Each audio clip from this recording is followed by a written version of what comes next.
오늘 첫 번째 시간으로 이제 목회 비전에 대해서 우리 교회 비전에 대해서 함께 나누려고 하는데 제가 잠깐 기도하겠습니다.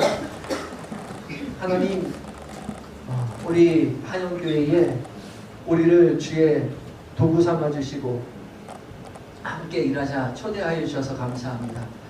기쁨으로 순종하는 이 자리, 주께서 허락하신 기쁨이 우리에게 넘치게 하여 주시옵시고, 우리가 억지로 하는 신앙이 아니라 기쁨으로 따라 나서는 은혜의 자리임을 고백할 수 있도록 주님 도와주시옵소서. 오늘 교회를 위해서 다시 한번 생각해 보려고 합니다.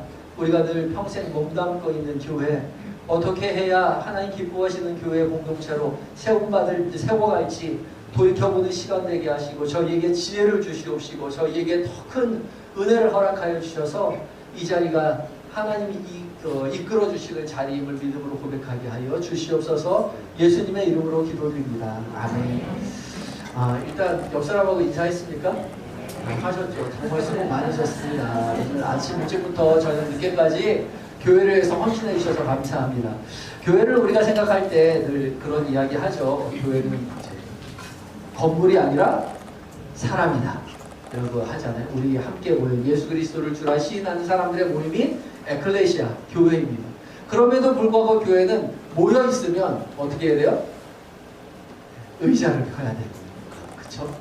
누군가는 밥을 해야 되고, 누구는 물을 떠와야 되고, 누구는 또 촬영을 해야 되고, 해야 하는 많은 일들이 있죠. 그 일에 우리가 부름받았습니다. 기쁨으로 사역했으면 좋겠고요. 저는 신앙의 핵심이 무엇일까 생각할 때에 우리 마태복음 22장 37절부터 40절까지의 말씀을 항상 마음에 염두에 둡니다. 우리 함께 읽어보겠는데요. 1페이지 함께 읽어봅니다. 시작! 예수께서 가라사대 내 마음을 다하고 목숨을 다하고 뜻을 다하여 주 너의 하나님을 사랑하셨으니 이것이 크고 첫째는 계명이요 둘째는 이와 같으니 네 이웃을 내 몸과 같이 사랑하라 하셨으니 이 두 계명이 곧 율법과 선지자의 강령입니다. 아멘. 우리가 너무나 잘 아는 말씀입니다. 어떻게 하여야 영생을 얻겠습니까? 라고 말할 때에 예수님께서 이렇게 답해 주셨어요. 그러니까 우리가 영생을 얻기 위해 이 자리에 모였다면 이것을 우리의 늘 마음에 염두에 두고 있어야죠. 하나님 사랑, 이웃 사랑. 하나님을 사랑하고 이웃을 사랑하는 것, 이 두 계명을 늘 마음에 간직하고 가야 합니다. 물론 이것은 따로 떨어져 있는 것은 아니요, 하나이며 유기적으로 연관되어 있습니다. 하나님을 사랑하는 자는 이웃을 사랑하게 될 것이고, 이웃을 사랑하면 하나님을 사랑하는 것을 알게 된다는 것이고, 하나님을 사랑하는 자가 내 곁에 있는 이웃을, 형제를 사랑하지 않을 수 없고, 형제를 사랑하는 자는 곧 하나님을 사랑하는 것이라고 요한사도가 이야기하고 있지 않아요? 그래서 하나님을 사랑하고 이웃을 사랑하는 공동체를 세워나가는 게 교회인데, 어떻게 하면 하나님 사랑, 이웃 사랑할 수 있을까라고 마음에 품고 여러 가지 생각을 해보았습니다. 먼저 하나님 사랑에 대해서요, 교회다움을 잃지 않는 교회를 세워가야 한다 생각합니다. 교회는 교회다워야죠. 교회는 교회입니다. 교회는 한동안 복지기관이기도 했고요. 교회는 한동안 문화기관이기도 했죠. 그래서 연애하려고 교회 오는 때도 있었어요, 사실. 그쵸? 저희 어렸을 때만 해도 교회 문화를 얻기 위해서 교회가 문화를 주도했죠. 그래서 교회에서 문화개방하면 다 와서 문화개방 즐겼고, 동네 사람들 다 와서 즐겼고, 고등학교, 여고, 남고 할 것 없이 다 와서 사루비아 중천단이 와서 교회 문화개방 찬조하고 다 그렇게 했었습니다. 그래서 교회는 문화의 중심지였죠. 우리가 잘 아는 트윈폴리오, 우리가 잘 아시는 그런 가수들도 다 교회에서 자랐고요. 또 우리가 아는 많은 영화 배우들도 교회에서 연극관에서 활동하며 이런 연극을 배웠습니다. 여기 빈방 있습니까? 최종대 장로님이나 그런 분들 다, 그 다음에 강신일 장로님 다 교회 빈방 있습니까? 거기서 연극하다가 지금 영화 배우를 하시는 거죠. 한때 교회는 문화의 중심지였습니다. 그런데 지금은 그렇지 않죠. 문화를 배우기 위해서 교회 오는 사람은 없습니다. 문화를 배우려면 홍대를 가야죠. 그리고 또 노래 연습장도 있고 보컬 아카데미도 있고 수없이 돈을 주고 배울 수 있는 공간이 많이 있습니다. 돈을 주고 누릴 수 있는 데가 많아요. 그러니까 굳이 교회가 하지 않아도 문화를 가지고 먹고 사는 사람들에게 찾아가서 배울 수 있습니다. 교회의 문화를 요구하지 않죠. 또 한동안 교회의 복지 기관인 적이 있었습니다. 그래서 여러 교회들마다 복지 활동을 했죠. 그러나 지금은 동사무소도 복지를 합니다. 문화센터도 복지를 하고, 제가 설교 시간에 말씀을 드렸듯이 교회는 뭘 해야 되지? 물론 복지를 하죠. 그러나 교회의 복지는 복지기관으로서 교회로 서 있지는 않습니다. 교회는 교회다워야죠. 세상이 교회에게 요구하는 니드가 있어요.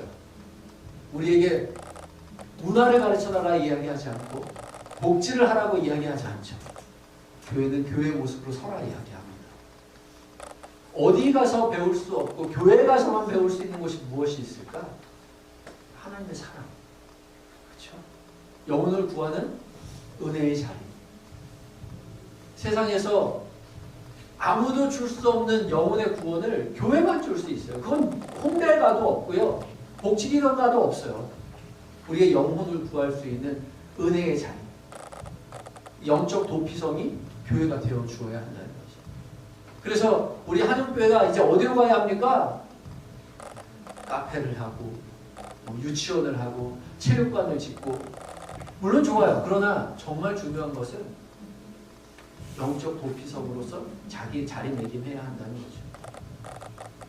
그리고 또한 이웃 사랑해야죠. 하나님을 사랑하고 이웃을 사랑으로 품어안는 교회가 되어야 합니다. 복음이라는 것은 지식이 아니라 내 이웃을 내 몸과 같이 사랑하는 거죠. 하나님께서 우리를 사랑하셨듯이 우리도 이웃을 선한 사마리아인이 되어서 사랑하는 선한 행실이 우리 각자에게 있어야죠. 교회가 그것을 위해서 노력해야죠. 그래서 세상의 사랑과 하나님의 사랑이 비교되었을 때 하나님의 사랑이 얼마나 승한지를 우리가 보여줄 수 있어야 합니다. 그래서 인간적인 모습으로 사랑하는 것이 아니라 하나님의 사랑으로 사랑하는 교회 공동체가 되어야겠죠. 하나님 사랑, 이웃 사랑. 구체적으로 무엇을 어떻게 할 수 있을까? 5가지 영역에 있어서 나누는데, 이것은 초대교회가 했던 5가지 영역이기도 합니다. 교회의 핵심적인 사역의 5가지 분야이죠. 첫 번째, 예배. 친밀한 세대 사귐이 있는 예배 공동체. 교회는 예배 공동체입니다. 레이투르기아. 하나님 앞에 예배하는데요. 예배의 궁극적인 목적은 뭐라고요? 친밀함이요. 인티머시. 친밀함이라는 건 친해진다는 얘기죠. 친한 거는요, 아는 것과 좀 다릅니다. 아는 거는 공부하면 알 수 있어요. 시험 봐서 맞출 수 있죠. 그러나 친한 건 다르죠. 나경식 목사에 대해서 공부해서 알 수 있어요. 생일이 언제인지, 자녀들 몇 명인지, 취미는 뭔지, 음식은 뭘 좋아하는지. 저를 몰라도 공부하면 알 수 있어요. 그러나 그런 걸 안다고 저랑 친하다고 이야기하지 않죠. 저랑 친한 건 뭐예요? 저랑 커피라도 한잔 한다든지, 그렇죠? 식사라도 한 끼 한다든지, 아니면 저랑 같이 담소를 나눈다든지, 인격적인 관계를 맺는 게 친한 거예요. 우리가 하나님과 친밀한 관계로 나아가는 예배라는 것은 화려한 어떤 시스템, 유기적인 그런 유려한 찬양, 설교, 아니요. 여러분 각자가 하나님과 친한 관계로 나아가는 겁니다. 그러려면 여러분의 마음을 쏟아 놓아야죠. 함께 하시는 주님. 그렇게 예배하고 계십니까? 사실 잘 못하죠. 빨리 끝나고 부서 가야 되잖아요. 주차봉사 가야 되고, 교사해야 되고, 부서 회의해야 되고. 그게 한순씩 지금 여러분이 안수집사로, 권사로, 장로로 피택받은 여러분의 위치예요. 근데 여러분이 잃지 말아야 하는 것은 예배는 하나님과의 친밀한 관계. 이것에 무너지면, 여기에 무너지면 우리는 예배를 비판하게 되고 회사 다니듯이 교회를 다니게 될 거예요. 그러면 얼마나 슬퍼요. 그래서 저도 누구보다도 예배자로 서기 위해서 안간힘을 씁니다. 누구보다도 열심히 찬양하고 기도하고 예배 순서마다 예배자로 동참하려고 노력을 하죠. 여러분도 그러셨으면 좋겠어요. 그런 예배가 될 수 있도록 여러분 각자가 노력해야 되고, 또한 교인들이 그렇게 동참할 수 있도록 어떻게 하면 좋을까 고민하고 만들어 가야죠. 저는 그 중심에 회중의 참여가 있다고 생각합니다. 여러분 각자가 예배에 참여하는 거예요. 우리 성가대 찬양할 때 대부분 성가대가 잘하나 관람자가 되어서 그렇게 관람하죠. 그러나 여러분 관람하라고 성가대가 찬양하는 건 아닙니다. 성가대가 찬양할 때 마음을 모아서 성가대의 찬양을 잘 듣고 그 마음을 그대로 하나님 앞에 같은 마음으로 올려드리는 거죠. 저 찬양이 저희의 고백입니다. 대표기도자가 대표기도할 때 그냥 잘 듣고 그 다음에 기도 후주가 나가요. 그쵸? 오르간 연주가 쫙 나갑니다. 요즘 여러분 뭐 하세요? 여러분 개인 기도하죠. 누가 그렇게 하라고 했어요? 아무도 가르쳐준 사람 없는데. 그쵸? 왜 거기 그러고 있어요? 네. 이 대표기도 하시는 분이 좀 부족한 기도를 한 것 같아서 첨언을 좀 더 합니까? 우리 누구도 그런 이야기 한 적 없어요. 사실은 그 자리는 그냥 음악을 그 후주를 듣고 같은 마음으로 기도를 올려드리면 돼요. 근데 우리가 예배가 어떠한 그 의미를 가지고 있는지 모르기 때문에 그냥 우리 선배들이 어른들이 하시는 대로 옆 사람이 하는 대로 그 자리에서 주님 내가 나는 기도할 제목이 있는데 하면서 그 시간에 그냥 기도를 하는 거죠. 그래서 예배의 전 과정에 예배자로 회중이 참석해야 돼요. 참여해야 돼요. 그래야만이 진정한 하나님이 기뻐하시는 개신교 예배죠. 카톨릭은 사제들만이 있어요. 사제들이 있어야 예배였어요. 그러나 개신교는 그렇지 않죠. 사제가 없어도 예배가 돼요. 우리는 모두 다 제사장이잖아요.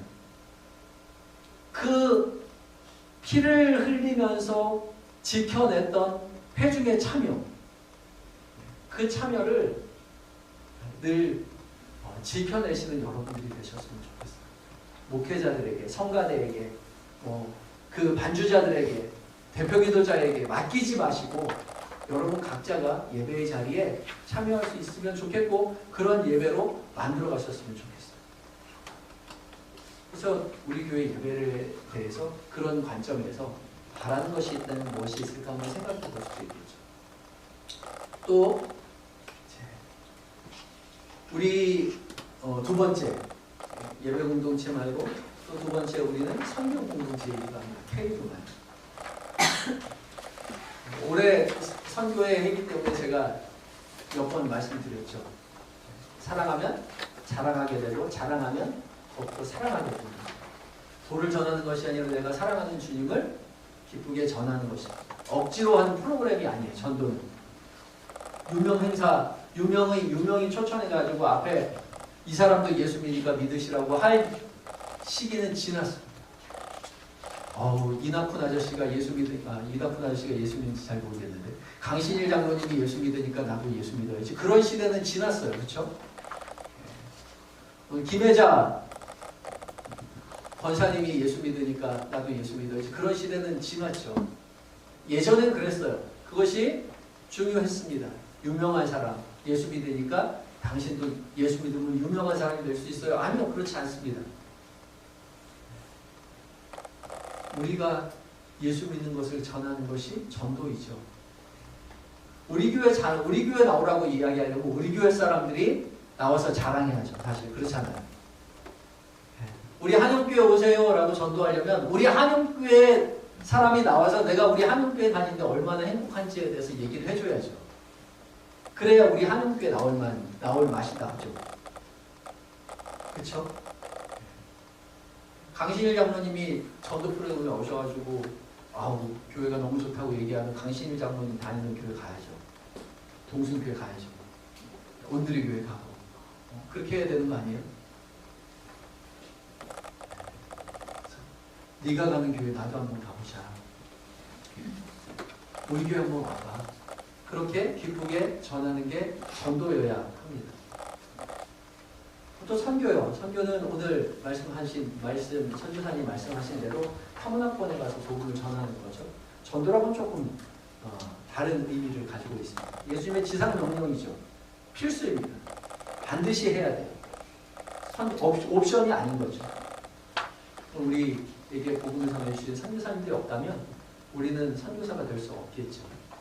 우리에게 복음이 전해지지 않았을 것입니다. 그래서 우리가 갈 수도 있고 후원할 수도 있죠.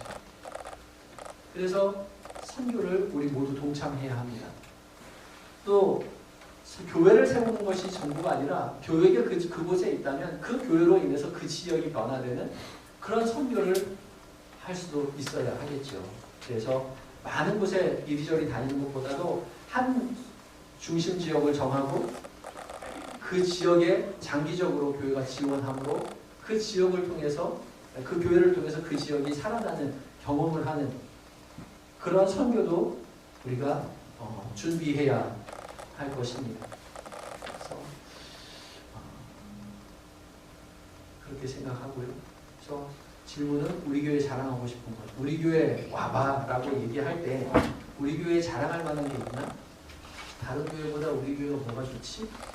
다른 절보다 카톨릭보다 우리 한영교회 우리 예수 믿는 사람들에게 뭐가 좋지? 라고 이야기할 수 있는 것들이 뭐가 있을까? 한번 생각해 보시죠. 다음 교육입니다. 디다케.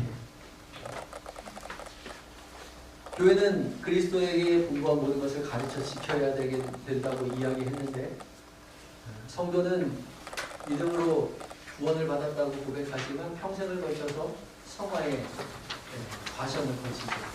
예수 그리스도를 주라 시인하는 그 과정으로부터 시작합니다. 그건 시작일 뿐이에요. 그리스도에게까지 자라감이 우리에게 있어야 합니다. 자라가지 못한다면 우리는 물러설 수밖에 없죠. 헤엄치기를 멈추는 물고기처럼 헤엄치지 않는다면, 자라지 않는다면 물살을 돌리지 못하고 떠내려갑니다. 그럼 무엇을 어떻게 교육해야 할까? 가장 시급한 건 다음 세대인 것 같아요. 다음 세대는 우리가 생각하는 아이들과 좀 다른 세대의 사람들이죠. 아이들이죠. 우리 교사들은 너무나 잘 알 텐데 요즘 아이들은 디지털 세대입니다. 디지털에 굉장히 익숙해져 있어요. 그 아이들에게 어떻게 다가갈 수 있을지에 대한 고민도 해보아야 되고, 또한 다음 세대는 무종교의 시대죠. 신앙적이긴, 영성적이긴 하지만 종교적이지 않은, 영적인 것에 관심은 많이 있는데 결코 종교를 가지고 있지는 않은 그런 아이들입니다. 요즘 영적인 세계에 대해서 너무 자연스러워요. 요즘 젊은 아이들은 요괴, 마법, 마귀, 영적인 세계 그런 거에 대해서 도처에 깔려 있습니다. 영화, 만화, 게임 모든 것들이 다 영적인 관계에 대한 이야기예요. 영적인 거예요. 자연스럽게 받아들이죠. 그런데 안타깝게도 하나님은 없대요. 그만큼 기독교가 신뢰를 잃어버린 거죠. 이들에게 어떻게 하면 기독교의 가치를 알려줄 수 있을까?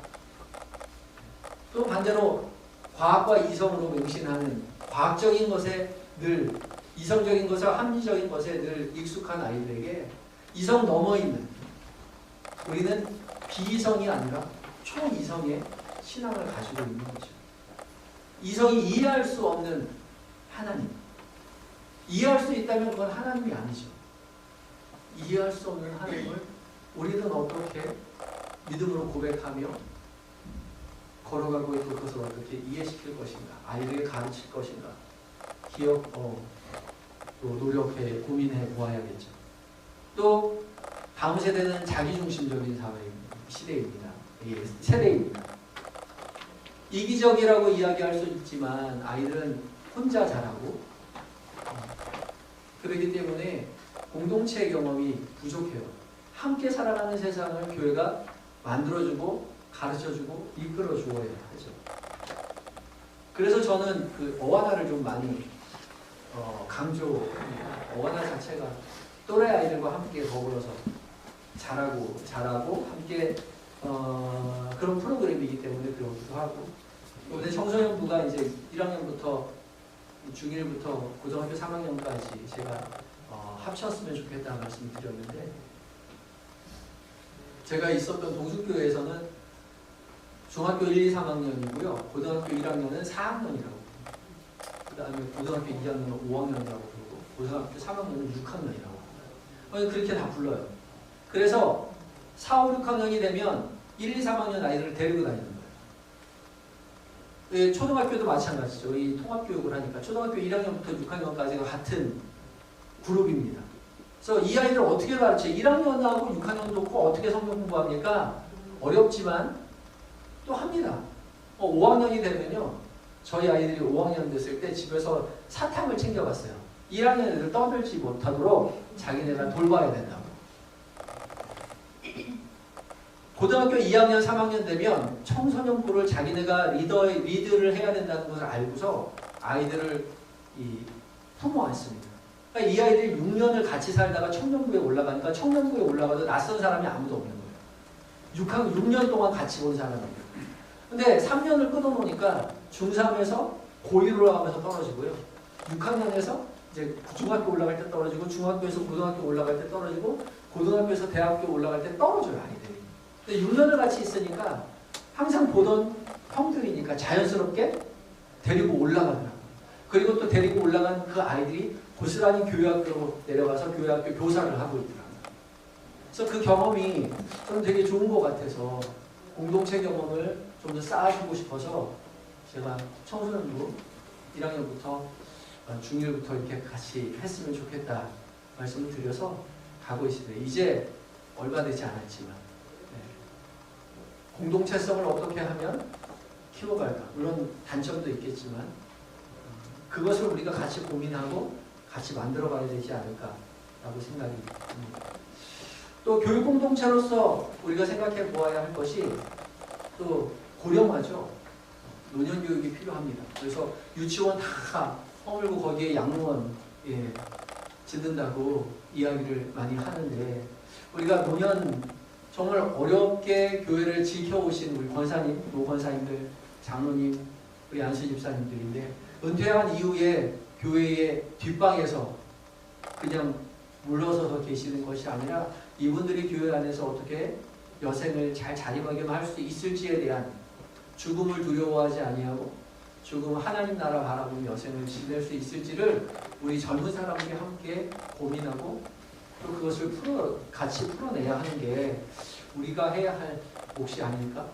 우리 어머니들, 여러분들 다 아시겠지만 평생 한영교회를 위해서 헌신하신 분들이거든요. 연로하셔서 교회 오는 것만 유일한 낙이신데, 일주일에 유일한 날에 교회 오시는 건데, 이분들 오셔서 교회에서 평온하게 함께 교제하고 말씀 나누고 할 수 있도록 우리가 교회가 지원해야 되지 않을까라는 생각이 듭니다.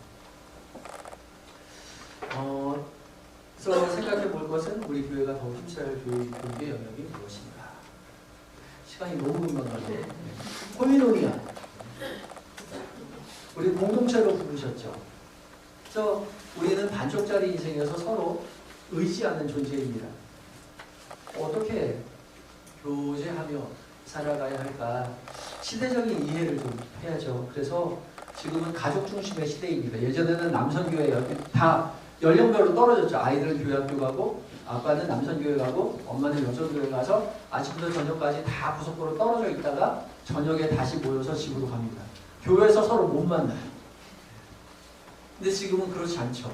지금은 시대가 바뀌었습니다. 그래서 남성교회가 여전교회가 잘 안 돼요. 그나마 여전교회는 잘 되는데 남성교회는 잘 안 됩니다. 왜요? 아내 말을 잘 듣기 때문에. 요즘 가족 중심이에요. 남자들끼리 친해서 잘 안 돼요. 그래서 제가 이렇게 유심히 보면 엄마들끼리 친하면 애들도 친해요. 엄마들끼리 친하면 가족여행도 갑니다. 다른 가족들하고. 근데 아빠들끼리 친하잖아요? 그럼 아빠만 친해요. 그래서 이 가족 중심의 사역들이 우리에게 필요하다라는 생각이 듭니다. 그래서 교회들도 지금 상공사공은 남자들하고 다 같이 모이잖아요. 그래서 이 가족 중심의 프로그램들을 교회가 어떻게 마련해 가야 될 것이고, 그와 더불어서 그럼 이 여전교회와 남성교회는 어떻게 유지할 거냐. 지금도 고민잖아요. 3040이 너무 잘 모이니까 여전교회 안 들어온다, 남성교회 안 들어온다, 3040 없애라 라고 이야기하기도 하거든요. 근데 3040 없앤다고 그 사람들이 남성교회 여전교회 올 거냐? 또 그건 아니거든요. 그걸 어떻게 극복할 것인지에 대한 고민이 우리에게 있어야겠죠. 또 공공성, 현대 사회는 공공성에 민감한 시대다. 공동체 안에서 우리 교회의 공공성, 교회를 찾을 때, 교회를 선택할 때, 저 교회가 건강한가를 볼 때 공공성에 민감합니다. 지역사회 안에서 이웃사랑의 실천이 다양하게 참여할 수 있는 프로그램들이 적극 개발되어야 하죠. 제가 그래서 이제 하고 있는 것 중에 하나가 미랄입니다. 미랄은 교회가 어렵고 힘든 사람들을 돕는 사역을 함께 동참할 수 있도록 열어주는 거죠. 주일에만 예배 오시는 분들에게, 처음 세운 새 가족들에게, 이 교회가 이런 일을 하고 있구나, 건강한 일을 하고 있구나, 이 건강한 일을 나도 좀 동참할 수 있겠는데, 그렇게 교회가 건강한 사역을 하는 것을 함께 기쁨으로 동참하고, 그래 내가 여기 일원이 되기로 했어 라고 이야기했을 때, 결심했을 때 조금 더 열심으로 동참할 수 있는 프로그램들, 직접 가서 설거지를 한다든지 아니면 부서로 참여를 한다든지 그렇게 할 수 있는 그런 프로그램들이 있어야 한다는 거죠. 제가 그 남성교회 여전도에 가보면, 우리 교회는 이제 그렇지 않지만 다른 교회는 하는 일이 없어요. 모여서 회비 걷고, 시골교회나 선교지로 5만원, 10만원 보내고, 그 다음에 생일 축하하고, 그게 끝이에요. 더 프로그램 별로 없어요. 교회 이제 그 다음에 이제 설거지 공사 언제다, 교회 청소 언제다, 그렇게 하는 거죠. 그래서 의미가 없는 거죠. 사람들이 거기 갔을 때. 그래서 잘 안 모여요. 또 어떻게 하면 남성의 여전대회가 활발하게 행동할 수 있을까라고 했을 때 저는 이제 이 미라를 말씀을 드린 거죠. 의미 있는 사역들. 근데 사실 힘들죠. 제가 이거 처음 시작했을 때 우리 권사님들한테 많이 좀 이야기를 들었습니다. 저에게 대놓고 얘기하신 분도 있고 돌려서 얘기하신 분도 있는데, 지금도 힘든데 이거 누가 언제 하냐. 근데 갔다 보면 알아요. 가면 은혜가 넘칩니다. 은혜를 주러 가지만 은혜를 받고 와요. 공공성 민감한 시대에서 우리가 지역사랑의 실천을 적극적으로 할 수 있는 프로그램들을 개발해야 되는 게 우리의 몫이기도 합니다. 내어주며 살아는 섬김 공동체, 디아코니아. 또 마찬가지죠. 그래서 이웃사랑에 대한 적극적인 프로그램들을 해야 된다는 거죠. 그래서 모두가 참여할 수 있는 프로그램들, 미시적, 거시적 프로그램들 만들고 독려하고 해야 한다. 이타적이고 윤리적인 가치를 지향하는 시대에 교회가 행정기관과 더불어서 사역을 할 수 있는, 지역을 품어안는 교회가 되어야 한다. 이렇게 제가 교회는 이래야 한다라는 마음을 가지고 목회를 하고 있습니다. 시간이 너무 빨리 갔네요. 그렇죠? 네, 시간이 벌써 이렇게 되고 있어요. 여기 끝나는 저희 한 20분 정도 강의를 하고 여러분들에게 한 20분 정도 토론을 하자고 제가 목사님께 말씀드렸는데, 지금 시간이 조금 오버됐지만 그래도 한 15분 정도 함께 여러분들끼리 이야기를 좀 나눴으면 좋겠어요. 이거 들으시고 지금 각 그 5가지 영역에 그게 있거든요.